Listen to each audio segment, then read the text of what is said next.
America இஸ்ரேல்னால தொடங்கப்பட்ட இந்த Iran போரை அவங்க நினைச்சப்ப தொடங்கிக்கலாம் முடிச்சுக்கலாம் தான் ஆரம்பிச்சாங்க. ஆனால் சமாளிக்க முடியல. ஏப்ரல் மாதத்துல பேச்சுவார்த்தை எல்லாம் நடத்தி ஒரு அமைதி உடன்படிக்கைக்கு வந்தாங்க. ஆனா அந்த ஒப்பந்தம் ஒரே வாரத்துல உடைக்கப்பட்டது. காரணம் இஸ்ரேல் ஈரான் ரெண்டு பேருமே. ஈரான் ஒரு கப்பல் மேல ட்ரோன் தாக்குதல் நடத்த அமெரிக்கா பதிலடி கொடுக்கணும்னு மறுபடியும் தாக்குதல் ஆரம்பிக்க திரும்பவும் ஆரம்பிச்சுட்டாங்க. ரெண்டாவது அமைதிக்கான முயற்சியா ஜூன் மாதத்துல பாகிஸ்தான் மத்தியஸ்தம் பண்ண ஒரு பீஸ் அக்ரிமெண்ட் கையெழுத்தானது. 60 நாள் திட்டம். சரி, கொஞ்சம் கொஞ்சமா முன்னேற்றி கொண்டு போலான்னு அமெரிக்கா இதுக்கு ஒத்துக்கிட்டாங்க. ஆனா அந்த ஒப்பந்தத்துல ஒரு பெரிய குழப்பம் இருந்துச்சு. 60 நாளைக்கு கட்டணம் ஏதும் இல்லாம கப்பல்களுக்கு பாதுகாப்பான பயணத்தை தருவோம்னு சொன்ன ஈரான் எந்த கப்பலும் தன்னுடைய பயண பாதையை ஈரானுக்கு முன்னாடியே தெரிவிச்சிருக்கணும் சொல்லி ஒரு நிபந்தனையை வைக்க எல்லாம் சரியா தான் போயிட்டு இருந்தது. ஜூலை 8ஆம் தேதி ஈரானுக்கு முன்பே அவங்களுடைய பாதையை தெரிவிக்காம ஹார்மோஸ் ஜலசந்தியை கடந்து செல்ல ஒரு 3 கப்பல்கள் முயற்சி பண்ண.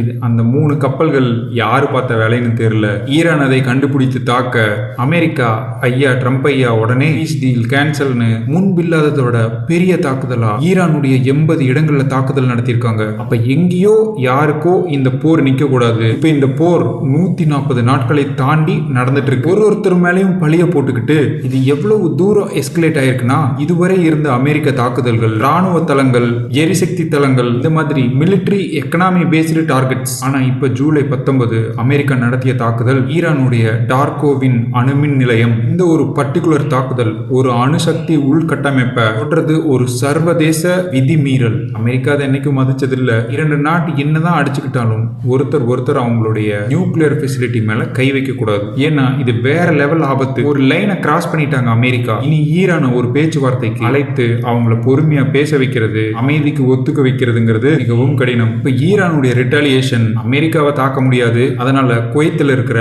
டீசாலினேஷன் பிளான்ட் இது ஒரு மிலிட்டரி டார்கெட்டே கிடையாது. கல்ஃப் கண்ட்ரிஸ் ஒட்டு மொத்தமா கிட்டத்தட்ட ஒரு 80-90% குடிக்கிற தண்ணிக்கு கடல் நீரை நல்ல தண்ணீரா மாத்திர இந்த டீசாலினேஷன் பிளான்ட்ஸை நம்பி தான் இருக்கு. இப்ப ஈரான் ஒரு லைனை கிராஸ் பண்ணிருக்காங்க. ஜூலை 17-18 2 நாட்கள்ல குவைத்தோட டீசாலினேஷன் பிளான்ட்ஸை ஈரான் திரும்ப அட்டாக் பண்ணிருக்காங்க. அதாவது ஒரு தடவை அட்டாக்டா இது இன்னும் நல்ல டேமேஜ் ஆகலையே, இன்னும் கொஞ்சம் டேமேஜ் பண்ணலாம். அப்படி இது மக்களுடைய அடிப்படை தேவையான குடிக்கிற தண்ணி அதுல தாக்குதல் நடத்தினது ஒரு மனிதாபிமானமற்ற செயல். அமெரிக்கா நியூக்ளியர் பிளான்ட்னு ஒரு லைனை கிராஸ் பண்ணாங்களா, இப்ப ஈரான் குடி தண்ணீர்ங்கிற ஒரு லைனை கிராஸ் பண்ணிட்டாங்க.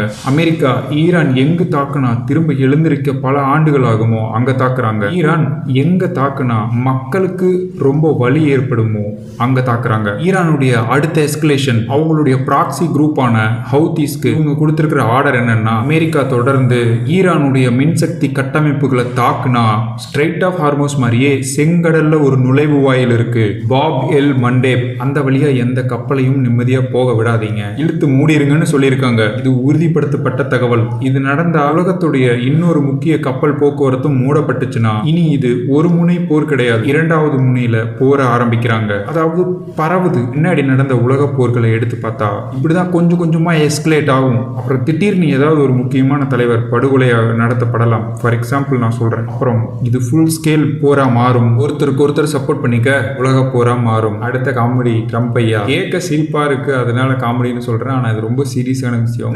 ஈரான் மட்டும்தான் ஸ்ட்ரைட் ஆஃப் ஹார்மோஸ்ல கப்பல்கள் கிட்ட காசு வாங்குவாங்களா பாஸ் பண்றதுக்கு? நாங்களும் வாங்குவோம். அந்த கப்பல்ல எவ்வளவு கூட்ஸ் இருக்குமோ அதோடைய விலைக்கு 20% அமெரிக்காவுக்கு கப்பல் கட்டினாதான் அவங்க வழி விடுவாங்களாம். இதுல நோட் பண்ண வேண்டிய விஷயம் என்னன்னா, ஈரான் ஒரு பர்டிகுலர் பாதையில தான் நீங்க போகணும், அந்த பாதையை விட்டு நகரக்கூடாதுன்னு ஒரு ஆர்டர் போட்டிருக்காங்க. ஏன்னா மற்ற கப்பல்கள் கப்பம் கட்டாம தப்பிச்சிடக்கூடாதுங்கிறதுக்காக. இப்போ அவங்க ஜிபிஎஸ் ஸ்பூஃபிங் நிறைய நடக்குதான். அதாவது தவறான வழிகாட்டுதல். சரியான பாதையில போயிட்டு இருக்க ஒரு கப்பல்ல திடீர்னு வேற கோஆர்டினேட்ஸ் காமிக்க ஆரம்பிச்சிடும் ஜிபிஎஸ்ல. அவங்க கொஞ்சம் கொஞ்சமா ஈரான் கிட்ட அவங்க எந்த வழியில போறன்னு சொல்லியிருக்காங்களோ அந்த வழியை விட்டு தடம் மாறி வேற வழியில போக ஆரம்பிச்சிருவாங்க. ஈரான் தாக்க ஆரம்பிச்சிரும். ஜிபிஎஸ் ஸ்பூஃபிங் யார் பண்ணுவாங்க? அது யாரோடது? கடைசியா ரஷ்ய அதிபர் விளாடிமிர் புட்டின் இங்க இந்தியா வந்தார்ல போன டிசம்பர்ல.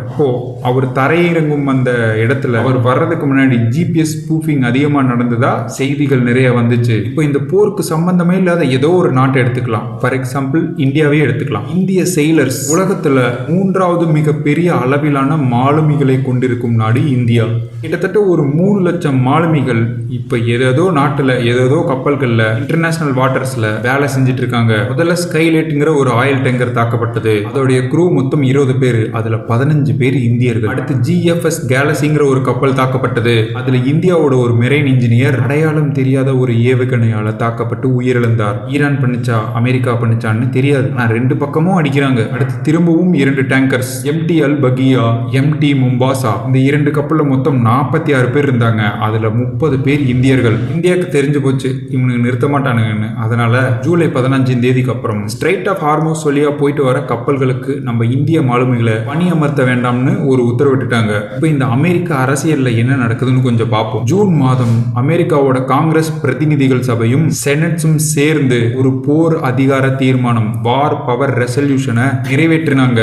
இது ட்ரம்ப்புக்கு எதிரான, ஈரானுக்கு எதிரான தாக்குதலை உடனே நிறுத்தணும்னு சொல்லி ஒரு குறியீட்டு தீர்மானம். ஆனா ட்ரம்ப் இதெல்லாம் கேட்கிறாளா? ட்ரம்ப்பை யாராவது கட்டாயப்படுத்தி ஒரு விஷயத்தை செய்ய வைக்க முடியுமா? அவரோட உண்மையான மனநிலைமை என்னன்னா, அவருக்கு அந்த அமைதிக்கான நோபல் பரிசை கொடுத்திருந்தா அமைதியா இருந்திருப்பாரு. நிஜமா நான் ஏதோ ஒரு இன்டர்வியூல பார்த்தேன், ட்ரம்ப்போட மைண்ட் செட் எப்படின்னா, எனக்கு நீங்கள் அமைதிக்கான நோபல் பரிசு கொடுக்கல, then I will take the path of war.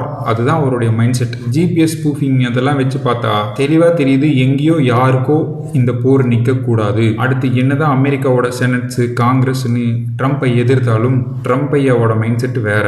Iran சொல்லவே வேண்டாம், கிட்டத்தட்ட 20-30 வருடங்களாக இந்த போருக்காக தான் நாங்கள் காத்திருக்கோம்னு சொல்கிறாங்க. கூட ஹவுதீஸ் மட்டும் செங்கடலை மூடுனாங்கன்னா இந்த போர் நிற்கிறது சாத்தியமானு கேட்டா, இது இப்போ ஈரான் அமெரிக்கா இஸ்ரேலுக்கான போர் கிடையாது. இது உலகளாவிய சப்ளை செயின், குடிநீர் பாதுகாப்பு, அணுமின் நிலையங்கள் பாதுகாப்பு, லட்சக்கணக்கான பேர் செயலர்ஸ் இருக்காங்களே அவங்களோட உயிருக்கான பாதுகாப்பு, பக்கத்து பிராந்திய பரவல். ஹவுதீஸ் செங்கடலை மூடுனாங்கன்னா இது பல முனை போரா மாறும். இந்த மாதிரி தொடக்கூடாததையெல்லாம் தொட்டு கொஞ்சம் கொஞ்சமா எஸ்கலேட் ஆகி ஒரு நெருக்கடியா மாறி நிக்குது. இந்த அமைதி பேச்சுவார்த்தை எல்லாம் ஒரு துளி கூட பலன் கொடுக்கல. போரில் சம்பந்தப்படாத நாடுகள், ஃபார் எக்ஸாம்பிள் இந்தியா, நம்மளோட எக்கானமி பாதிக்கப்பட்டு இருக்கு, நம்மளுடைய செயலர்ஸ் உயிரிழக்கிறாங்க. நமக்கு மட்டும் இல்ல, சுற்றி இருக்க எல்லா நாடுகளுக்குமே. இப்படி இருக்கப்ப ஒரு நாட்டுனால நடுநிலையா இருக்க முடியுமா?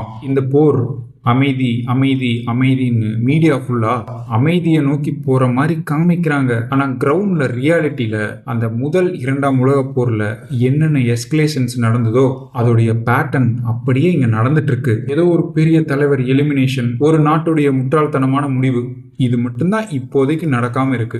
இந்த ரெண்டுல ஏதோ ஒண்ணு நடந்தாலும் இது உலகமயமான போரா மாறும். உலக போருங்கிறது ஏதோ ஒரு நாள் 2 நாள், 1 மாதம் 2 மாதத்துல நடக்காது. அது வருட கணக்குல புகையும், எஸ்கலேட் ஆகும். கொஞ்சம் கொஞ்சமா கிராஸ் பண்ணக்கூடாத ஒவ்வொரு லைனா கிராஸ் பண்ணுவாங்க. அப்புறம் திடீர்னு ஒரு நாள் நைட்டு பூம், அடுத்த 1-2 நாட்கள்ல உலகமே தலைகீழா மாறிடும். என்ன நடக்க போகுதுன்னு பொறுத்திருந்து பார்க்கலாம். இன்னொரு வீடியோல சந்திக்கலாம். நன்றி, வணக்கம், ஜெய்ஹிந்த்.